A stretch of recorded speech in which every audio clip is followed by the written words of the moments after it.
صباح الخير، ازيكم يا فريندز؟ عاملين ايه؟ وحشني جدا جدا. النهارده دلوقتي الساعه 9 الصبح، رايحين ان احنا نفطر. احنا المفروض ان احنا كنا نخرج بالليل، بس علشان خاطر بالليل في الاحتفالات اللي بتاعت يعني 26 و27 رجب اللي بيسموه هنا القنديل. فعلشان كده قلنا ان احنا مش هنخرج بالليل وهنخرج بقى الصبح. فقلت يلا فرصه ان احنا هنخرج واعمل فيديو معاكم ونشوف بقى هيودينا فين. احنا ما بنفطرش احنا ما بنفطرش اصلا ابدا الا لما بنكون مسافرين مدينه ثانيه او رايحين مكان بعيد او كده. يعني مثلا ممكن من 6 شهور 7 شهور ما رحناش اي مكان ولا فطرنا.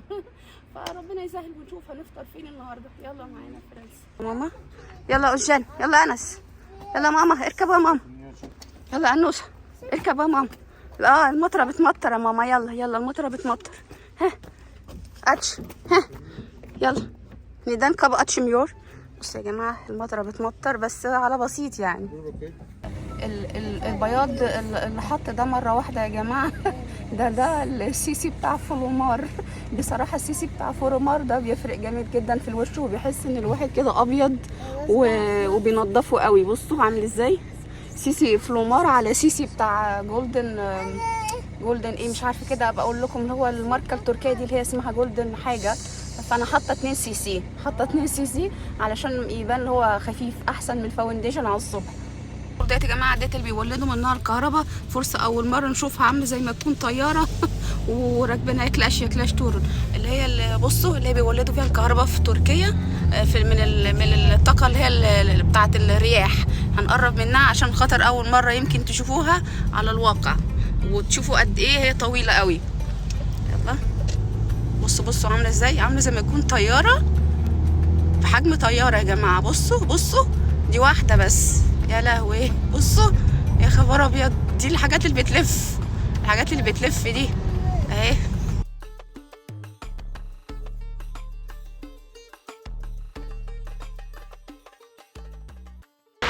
اول مره اللي احنا نروح المكان ده في كفتاج يوسف. مش عارفه هو ليه اختاروا تحديدا، بس يمكن اختاروا لسبب. يعني يمكن حطوا حاجه جديده او يمكن ده حاجه واحنا اول مره ندوقها في المكان. فبصراحه مش عارفه. يلا اللي انا لابساه ده يا جماعه ده اشتريته من ديرما مود، بس انا برضو اشتريته يعني رحت بصراحه بيني وبينكم رحت ديرما مود لقيت البوت ده بحوالي 3000 ونص ليره. فلقيته كده عند البرنامج اللي انا بستخدمه ده. اشتريته بكام يا ربي؟ ب 650 ليره. بصراحة يا جماعة الواحد بيصعب عليه والله الرجالة يدفعوا المبالغ الكبيرة ديت. اشتريته 38 عشان أعرف أدخل فيه الجزمة براحتي، لكن أنا مقاسي أصلا 37. عشان يزودوا الطول. ندخل بسم الله الرحمن الرحيم. ها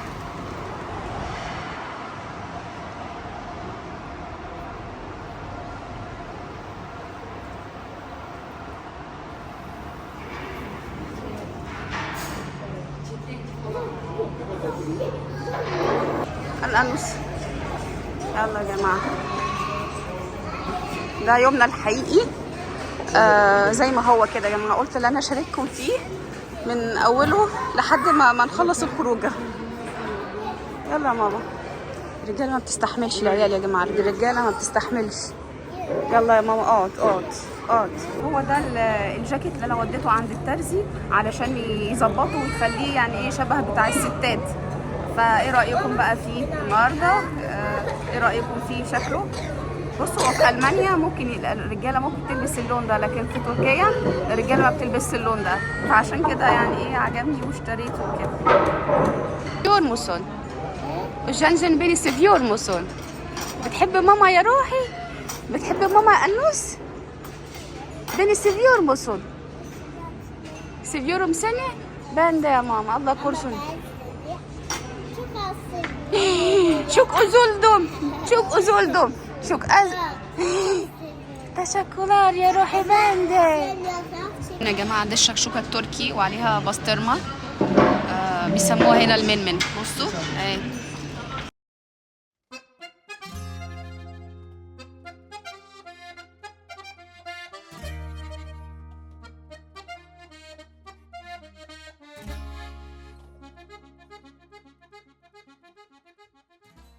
بعد ما احنا خلصنا الفطار رجعنا بقى على البيت علشان نستعد للجولة التانية من الخروجة.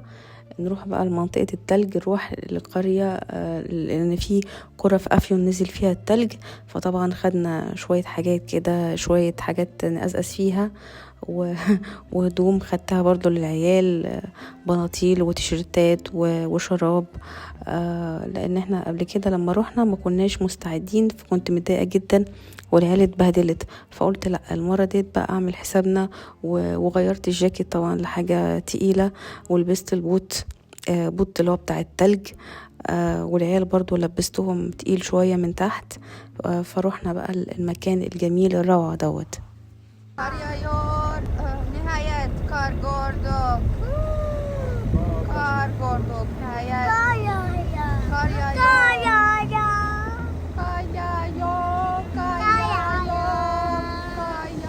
دلوقتي عند القرية اللي فيها التلج. سنان باشا، اسمها سنان باشا تازلار، عند قرية تازلار اللي هي في أفيون قرى حصار، عشان طبعا المنطقة دي عالية قوي ففيها تلج، فاحنا رايحين بقى نشوف التلج بما ان الدنيا جفاف عندنا في المدينة، فرايحين نشوف التلج. رغم ان المنطقة ديت يعني فيها تلج، لكن أفيون قرى حصار كمدينة درجة الحرارة فيها 5، يعني ساقعة جدا جدا جدا يا أصدقائي. بس للأسف مفيش يعني إلا مطر بسيط قوي، ومفيش تلج، يعني التلج نزل كده يوم يومين كده وخلاص. يا فريندز اخباركم ايه؟ المكان ده اللي احنا بنروحه، اللي احنا بنعمل فيه المانجا، اللي بنعمل فيه حفلات الشوي اللي هي بتاعه الصيف ديت، لكن طبعا بما ان مفيش حد موجود دلوقتي فالمكان فاضي، ممكن تلاقي عربة، يعني تلاقي عربية عربيتين بس بالكتير. التلج ده مش بيفكركم بأغنية في أواخر الشتاء بتاعت أغنية إليسا في أواخر الشتاء؟ ومش عارفة الأغنية كانت بتقول إيه يا جدعان؟ ما احنا مش عارفين نروح نسافر، ولا عارفين نروح ولا نيجي، ولا عارفين نروح أي مكان، عشان بصراحة طول كل ما أروح أقول له يا طول احنا عايزين نروح نروح أصلا أي محافظة، يقول لي بلاش، اللي احنا هنصرفه في تركيا في يومين أو 3 احنا ممكن نصرفه برا، نروح يعني أي حتة برا يعني. فده يقول لكم ان تركيا غاليه فعلا يا فرنسا، غاليه بجد، السياحه الداخليه غاليه مش رخيصه. انا لما زمان ايام الكمبيوتر وايام ما كان لسه الانترنت طالع، كنت والله بلعب لعبه العربيات اللي بيمشي فيها طريق تلج، والله العظيم. فده يعني من ضمن الحاجات بصراحه اللي انا احلامي اتحققت فيها، اللي انا مشيت في طريق تلج حقيقي يا فرنسا. يعني انا ما كنتش اتوقع مثلا في حياتي ان انا امشي في طريق تلج او اشوف تلج اصلا، يعني الحمد لله على كل حال طبعا. فطبعا عشان خاطر المكان ده كله طين، فخدت لبس العيال وخدت لبس احتياطي ولبست اللي هي بتاعت التلج دي، لان التلج بيزحلق جدا يا اصدقائي. بصوا هو ده لبس التلج، استنى اوريه لكم. قمة التلج اللي عندي بصراحة يعني جميلة جدا وما بتزحلقش، عشان خاطر تستحمل الجو ده والزحلقة والحاجات دي. انا مش لابسه جوانتي، بس انا حاطه ايدي في الجاكيت، لكن العيال ما يستحملوش فكان لازم يلبسوا جوانتات. يا روحي بتعمل كرة تلج يا روحي. ياب كار ادم ياب gel burada kar yok, orada kar var biraz kar al. İleride git ya Özcan ileriye git mama, orada kar var.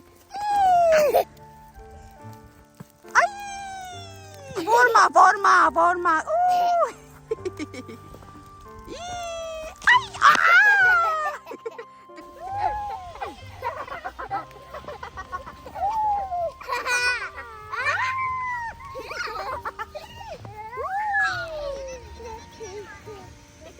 واحدة لكم يا فرد.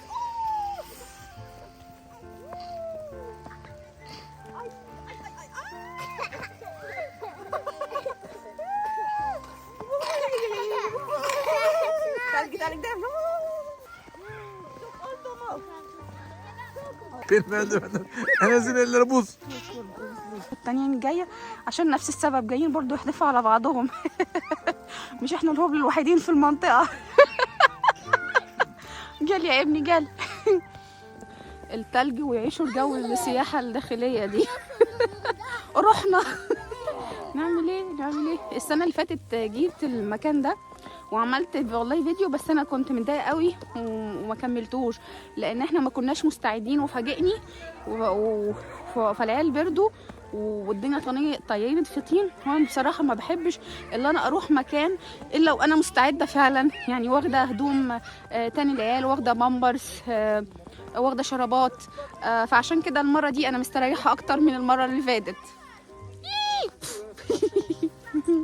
عم بلطرون ابعد عن بلطرون في الوش بس، بلطرون لا. اي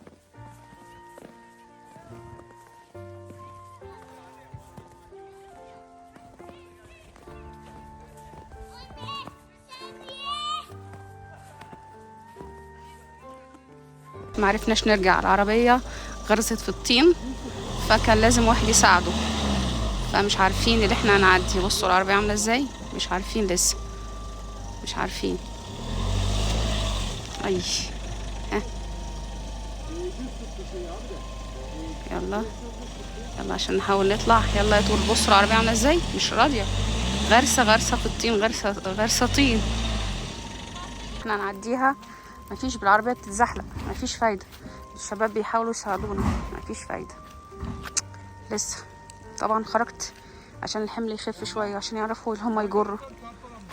نهاية الفيديو أتمنى أن يكون يومنا الحقيقي عجبكم يا أصدقائي، وأكون شاركت معاكم يعني يوم أنا كنت مبسوطة فيه وسعيدة جدا فيه. أولا عشان عرفت أظبط مكياجي في اليوم ده. تاني حاجة علشان يعني فطرت الصبح وما حضرتش الفطار. تالت حاجة يعني بعدنا شوية عن المدينة، وده طبعا يعني حاجة يعني جميلة جدا، يعني بتريح بصراحة في النفسية وتجدد النشاط وتخلي الواحد يعني يستعد للأسبوع بطاقة وحيوية ونشاط، وفي نفس الوقت شوفنا مناظر طبيعية وعشنا جو التلج. إلى اللقاء في فيديو قريب بإذن الله يا أصدقائي.